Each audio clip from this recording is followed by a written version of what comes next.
after months of having this, that it was a portal to the other side. That you could actually, step into the mirror, or things would step into his room, and strange things began to happen. And so, but the interview process of the show is just genius, because they don't really take a stand on anything. So it's kind of like something like, so, sir, you're telling me that there's a glowing aura that comes out of the mirror. Is that right? And the other guy would say, yeah, that's right. It just glows, and it's not like any other light that I've ever seen. So this wasn't the street light. So you verified that it's not a street light. So they go back and forth. It's just really cool stuff. And you learn some stuff, but you get people from from every subject that you could imagine from the supernatural. And some of the stuff is kind of freaky. And it's perfectly placed in the middle of the night, but they got great bumper music that comes in and out, and great discussion about just a myriad of different particulars. And if you're into that kind of thing, I would suggest checking it out. It's one of my favorites. I'll have to actually tune in to a podcast. I'm sure they have a version there. Our Secretary of State, Rex Tillerson, pointed out that he did not want to rule out the dictatorship of a strongman, Kim Jong-un, might be overthrown from within. At a surprise appearance before the White House press corps shortly after the president announced North Korea will be considered a sponsor of terrorism. This happened yesterday.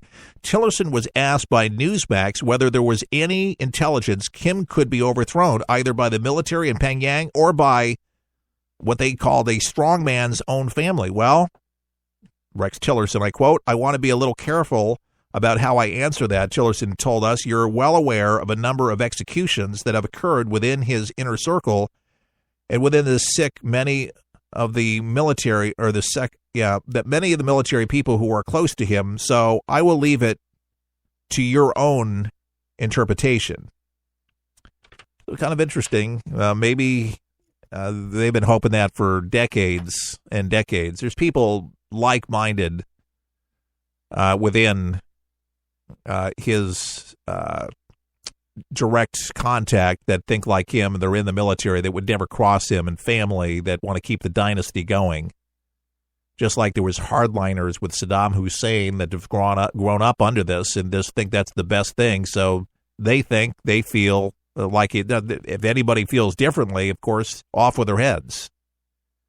So it'd be nice to think that something would be done, but that would be huge. We could pray for that. We could hope for that, and that would be a beautiful thing. So if we could avert any kind of war and then not have any nukes or chemical or biological effects from a showdown with this menace, that would be terrific. But it is amazing how the left is trying to paint Trump as being the provocator of Kim Jong-un. But if you have noticed, with 4 aircraft carriers, 4, count them, 4, there in the Pacific, there has not been one launch.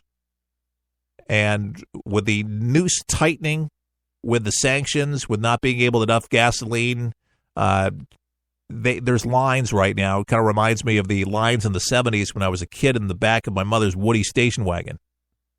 But that's the imagery that they're getting from satellites. So it's not completely pinched off, but it's hurting enough, choking their economy. It's really sad because really who this chokes out is the people, the little people, literally, and no pun intended. But the little folks that don't make very much money and who are starving, and it'll just cause more starvation. And that's the saddest thing about the whole deal. But I hope China gets really involved with this a little bit more and deters.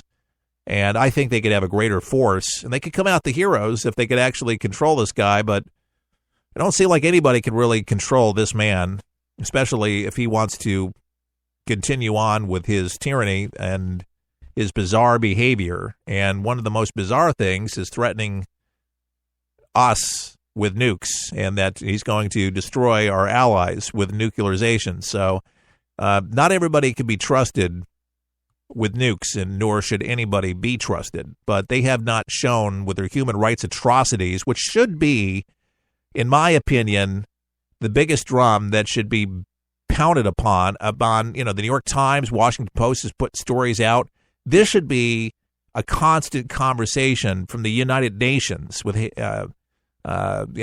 folks talking about this, making this a reason why this man needs to be taken out, on top of the fact that this guy has nukes and can be miniaturized on an ICBM, which he has. That should terrify just about anybody out there that covers these particular stories.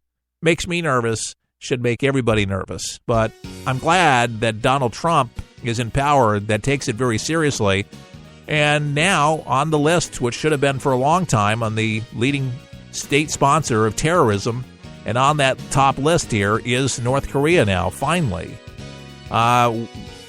Listening to the rhetoric and taking it seriously, because they are actually making do on promises on nuclearization of their subs and with missiles that can reach the mainland of the United States. Very dangerous stuff, folks.